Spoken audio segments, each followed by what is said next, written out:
All right, so this is going to be blood flow through the heart. This will be extra credit on your lab exam for cardiovascular. We are going to label the parts, we are going to draw the blood flow, and then we're going to list the order of blood flow through the heart, and then with the red and blue, that will designate if it is oxygenated or deoxygenated. So these are all the things that I will expect you to do. If you don't want to use red and blue pens for the test, that's fine. You just need to somewhere put if it is oxygenated or deoxygenated. So let's start by labeling some of the components or parts of the heart here. Okay. So we can start with, we have atrium and ventricles, and these are going to be cavities, so to speak, regions of space. So we can start here with the right atrium. Okay, I'm going to abbreviate that because we don't have room to write all that. That is the right atrium. Remember, the patient's right and the patient's left is always going to be opposite. Okay, so sometimes I will actually go here and write an R here and a left over here just because it's too easy to kind of automatically mess that up. All right, so right atrium, and then so over here is the left atrium. When you do draw this, be careful that your arteries and veins connect in the right place. All right, so I would recommend to start learning how to draw this. I provided a link for drawing the 60-second heart. That's kind of the basis for this heart, and that will at least get you started with that part, and then of course you can add to it as you go. So right atrium, left atrium, and then down here will be the ventricles. And remember, V goes on the bottom, so opening up towards the top. That can help you remember, or just think A over V as to which is top, which is bottom, okay? And so here are the right ventricles, and this is the left ventricle. And now, of course, on your exam, you'll need to write the words out, so draw arrows listed or write them somewhere else, okay?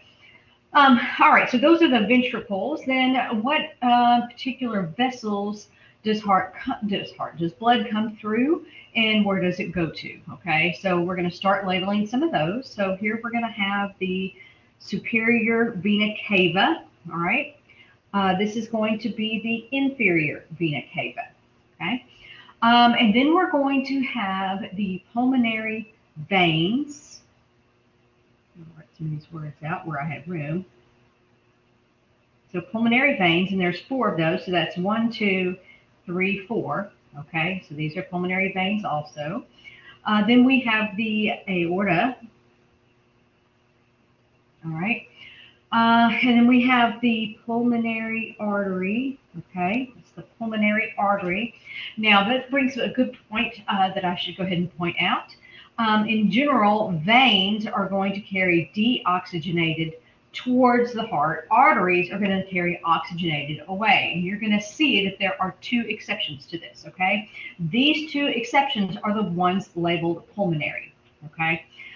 Pulmonary, of course, is referring to the lungs. And so these are going to be opposite with this oxygenated and deoxygenated rule, which you'll see as we begin to draw the blood flow through the heart in a few minutes, all right? Okay, so let's see. This is going to be the apex of the heart down here, which really kind of means the top or the point, but of course it's down here at the bottom. All right, so this is the apex. We can label some extra, well, let's go ahead and do the valves first. So we have 4 valves in the heart. They do have multiple names. I will tell you all of the names, but you can use whichever name you want to use, okay? So this one here is going to be the tricuspid valve. You can see it's got 1, 2, 3 cusps. So this is the tricuspid valve. All right, and you only need to put 1 of these, okay, whichever makes the most sense. But I want you to be familiar with all of the names, okay? So tricuspid, it is also the right atrio for atrium, ventricular, semilunar valve, okay? So you can also just say the right atrioventricular valve. So we're going to go right atrioventricular, and you could kind of, sorry, shouldn't talk while I'm writing. You could kind of come up with this atrioventricular if you can't remember the names. Okay, so we have a tricuspid, and we also over here have a bicuspid. This is the bicuspid. It is also most often called the, I'm going to put V for valve, the mitral valve, okay, and it's the left atrioventricular ventricular valve. So that one has 3 names. This one has 2. Like I said, you can put whatever you want to down and label it, but I definitely would know that this is bicuspid and mitral. And one way to remember the order of these is try before you buy. Okay, so you're going to try something before you buy it, right? So this is left to right, okay? Or right to left, I should say, in this case. Okay, so let's see. So we've got the apex of the heart. We also have here is the septum, and some of these are extra, but I know you guys like your extra credit. So this is the septum, all right? Here we have the chordae tendineae.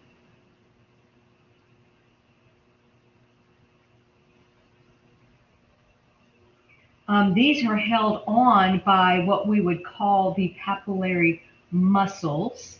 Those are going to attach to the papillary muscles. Oh, we still have 2 valves here. Okay, we also have here we have the pulmonic valve, okay, or the pulmonary valve. Put that up here. Pulmonary / pulmonic, either one, valve. Most people say pulmonary, okay. So that's this valve here. And these are different, so this is why they look a little bit different. These are cusp. These valves work a little bit differently, okay? And then we have the aortic valve right here. So this is the aortic valve, all right? Let's see, what else have we labeled everything? So if you look at this can be a little hard to read. We've got the pulmonary artery coming out here. This is also coming over here. So this is going to come out and split behind it. Okay, it's really kind of hard to show that 3D. This is the aortic valve is going to go up to the aorta. Okay, and then the aorta is going to go out these 3 vessels, and we'll learn those later. Okay. All right, so let's see if I labeled everything. We could say we have papillary muscles down here somewhere. These are papillary muscles. And you'll see those on your models. And like I said, a few of these are extras. Chordae tendineae, papillary muscles, septums, apex. Those are extra things there. Okay. All right. So let's look at the blood flow through the heart. We're going to start with the right and then go to the left. Now, in reality, these are going to occur at the same time, and we'll talk about that in lecture. Okay. So don't think this is going to go from the right to the left, and that's the only path. All right, these occur all at the same time. All right, so starting on the right side, we're going to receive deoxygenated blood, and this is going towards the heart. We're going to receive deoxygenated blood from the veins from the body, okay? So we're going to come from the body to the superior vena cava, okay? And at the same time coming from the inferior vena cava. So it's going to come up both directions, okay? And so we're going to go through here. We're going to trace this blood flow. We're going to go through the tricuspid valve, and this is coming from the inferior vena cava, through the tricuspid valve, okay, into the right ventricle. Then that is going to go up through the pulmonic valve to the pulmonic arteries. Oops, I'm putting that the wrong way, right there, okay? It's going through and behind there and out here, okay? And this is going to go on to the lungs, okay? So this is coming from the body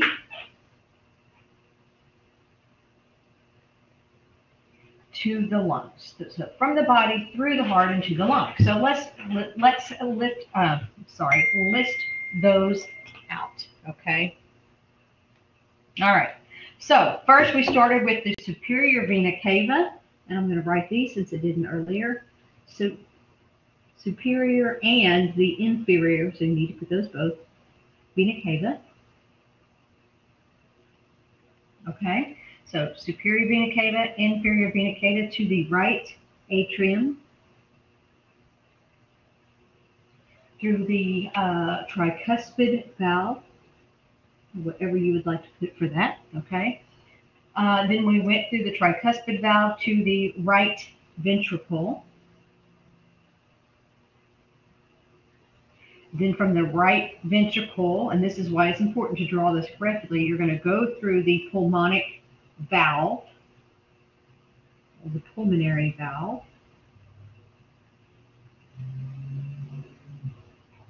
to the pulmonary artery. Now remember what I said about these. The pulmonary artery here, normally arteries are red, but the pulmonary artery is one of those two exceptions. Okay. Now, the reason I teach it this way is when I was in anatomy, I tried to just rote memorize the blood flow through the heart, and it really didn't mean much to me. Okay, it wasn't my teacher's fault. He tried to get us to trace the blood flow through the heart on the models, and I don't know, I struggled with it. Okay, so once I learned how to draw this up and label it and draw the arrows, then you can kind of see what it's doing, and then you can just write these down. You don't have to memorize the order. It's better to learn this, and then this will naturally come. Okay, so this particular essay is very, very helpful on a lot of the entrance exams. You need to be able to draw it very quickly. That's why somebody has put on the 60-second heart. And it may be the NCLEX exams and all. I can't actually remember which ones. It may not be the entrance exams. It may be those that you take when you get done with some of your courses and certifications. Okay, but this is a really important one to know. Okay, almost everybody's going to need this. All right. Okay, so now let's do the blood flow through the heart that is coming from the lungs after it has been oxygenated to the body. Which, if you think about it, you want oxygenated blood to go to the body, okay? And this is why it's called systemic circulation. It's going to the body. This one is called pulmonic because it's going to the lungs. All right, so we have two. And this is a closed circuit, and we have two areas. We have the pulmonic circulation and the systemic circulation, okay? So we're going in here from the lungs through the pulmonary veins. So remember, there's 4 of those. So pay attention to those on your models, okay? They'll usually be located on the back side. So there's 4 of those, and we're going to go into the left atrium, and then we're going to go through the bicuspid or mitral valve, okay, into the left ventricle. Through the left ventricle is going to be pumped through the aortic valve, okay, which is going to go to the aorta and out through. And if you want to label these 3 vessels here, you can. We'll look at those in lab, but you can label it on this drawing here for extra credit if you would like to. I'm not going to put any more extra because I don't want you to be overloaded, all right? And so that's going to go on out from the lungs to the body. All right, so let's go over here and we'll follow that through. This is one of the reasons we want to learn it that way. So the left side, we're coming from the lungs through the pulmonary veins. And it's red because it's oxygenated.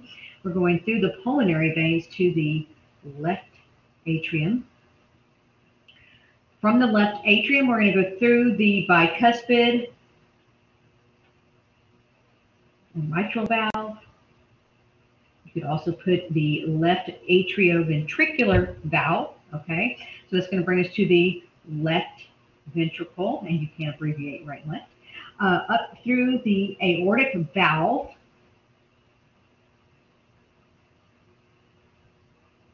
to the aorta, okay? And that's going to go on to the body, all right? And so that is the blood flow through the heart, labeling the parts of the heart, okay, and then putting whether it is oxygenated or deoxygenated. All right, so all of that will need to be included. This is also going to help you in lecture. So this is a very, very important thing to learn. Start practicing it now. Use your colors to help you. Blue, deoxygenated, red, oxygenated, or flip those, whatever makes sense to your brain, use those, okay?